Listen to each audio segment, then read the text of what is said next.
I mean, a lot of it is on honor.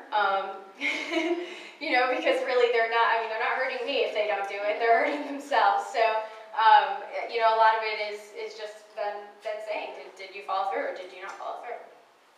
I'm wondering, I'm just curious if you, because ADHD so often comes with comorbidities. In the case of Aziz, how did things actually come about? Is it that he had a mood episode, or is the ability, or did this provide evidence of whether coaching can work or not with certain comorbidities and not with others? Yes, and I will talk about that actually at the end. Yeah. Real quick, on the previous slides, you had there seemed to be a group of respondents who saw some fairly significant improvements pre-close. A second group, which the results were much more closer. Was there any kind of, and I know this is a very small sample size, was there any kind of profile or perhaps goal setting, similarities that might explain the difference in the results? Yeah, and one thing that I'm going to talk about here in a minute is the different participant characteristics that we found that worked with coaching and that didn't work so well with coaching. Measure after 6 months what is happening if they keep the achievement. Did we measure long-term after? No, that's a good point. I did not do any follow-up with this, so I did have some clients actually email me on their own and say, you know, thank you, it's been 2 months and I did this or something like that, but we did no official follow-up with this, so this was not a long-term study. Okay, I'm going to go on. Okay, so this was the question, did you feel that you changed as a result of coaching, and if so, how? Most of the participants actually said that they gained realization and awareness, which is kind of interesting because we think of therapy being more about insight. So it was a very interesting finding that the clients actually, through the process of analyzing their behavior, felt that they gained a lot of insight as well. We also have increased organization, which that's a good sign, and increased focus, and being more positive, so getting that self-esteem up a little bit. These are yes/no questions, asked of all. These were open-ended questions. Okay. So the question was, how do you feel you changed as a result of coaching?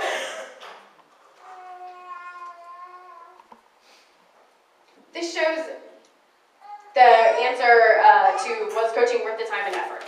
And as you can see, all of the clients that completed the coaching process said that yes, they did feel it was worth their time and effort. That 14% there is that one client that dropped out of the process.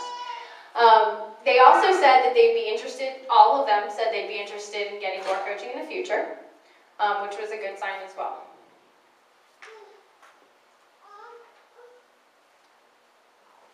This is what participants found most helpful about coaching.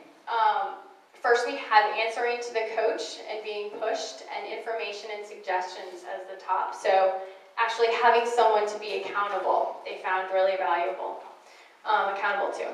Recognizing the issues and the structure of the program, they also really liked, followed by the goals, setting goals, the steps taken towards reaching those goals, and the turnover of ideas, which one client described as, if she was on her own, maybe she could have realized some of these things, but it might have been 2 years where she's kind of banging her head against the wall doing the same thing over and over until she makes that change. Whereas she felt like in the coaching sessions, we would talk about it, did it work, did it not work, okay, let's tweak it, let's move on, and she figured things out a lot more quickly than she would have on her own. What participants found least helpful, you can see rewards and consequences up there, which is interesting because that's kind of a backbone to coaching. So I'll talk about that more in a minute. But not all the clients felt that way, and some clients only didn't like the rewards, some clients only didn't like the consequences, and some didn't like the whole thing. And then some said nothing, everything was helpful. But wasn't accountability one of the things that people liked in the previous slide? Yes. Being accountable to the coach. They really like that. being accountable to themselves, not so much. So the reward and consequence, most of those, that was up to them to follow through with that. So that was kind of another thing that they had to be accountable for. So I'll talk a little bit more. Preference for coaching versus other coaching methods. Some interesting points here. All the participants that completed the process felt that it was either more or just as helpful as other things they had tried to control their behavior. And what they said was that medication could be helpful in other ways, but a lot of them felt that it was kind of a band-aid, that it didn't teach them the skills and strategies that they really needed. It just kind of masked some of the symptoms for them. And they felt that coaching was more practical, that they learned a lot of practical things that they could take into the real world. They also felt that counseling could be helpful, but that it was more about insight, like I mentioned earlier. So this didn't show the overwhelming support for medication, actually, that a lot of studies do. Some of the clients felt that medication had such bad side effects that they had sworn it off and that they weren't going to ever try that. But I did have a sponsorship from Ritalin, so. Was there anything in your findings that talked about the increased chance of success at developing those kinds of skills if they were on medication?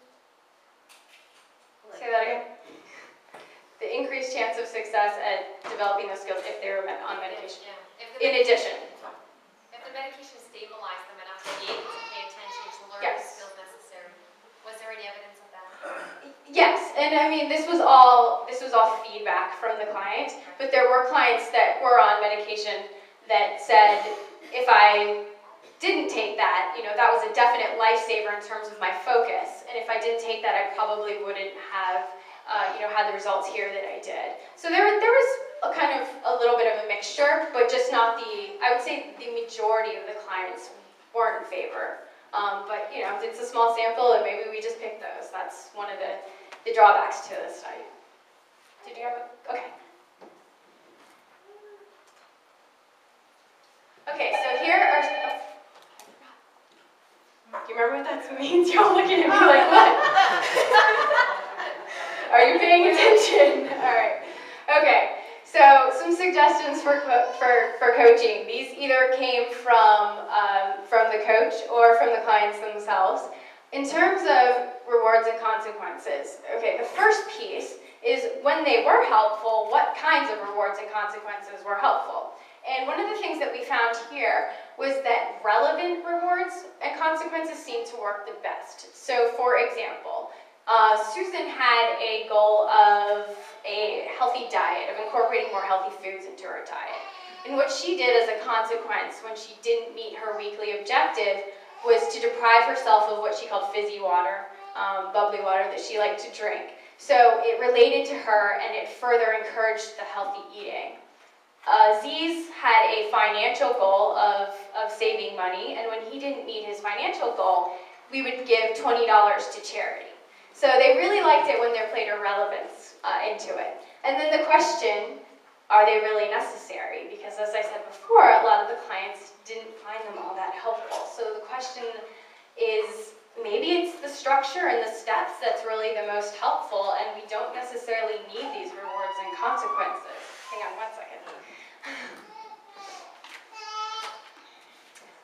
One important thing that we found, and this kind of goes to the line in that comorbidity with some anxiety and depression, those clients that had a little bit higher anxiety actually found the rewards and consequences more anxiety provoking because it was just another thing they had to do. So we actually ended up dropping those from some of the clients based on that. And we found that when we dropped either rewards or consequences or both, it did not impact the outcome of whether or not they were meeting their goals.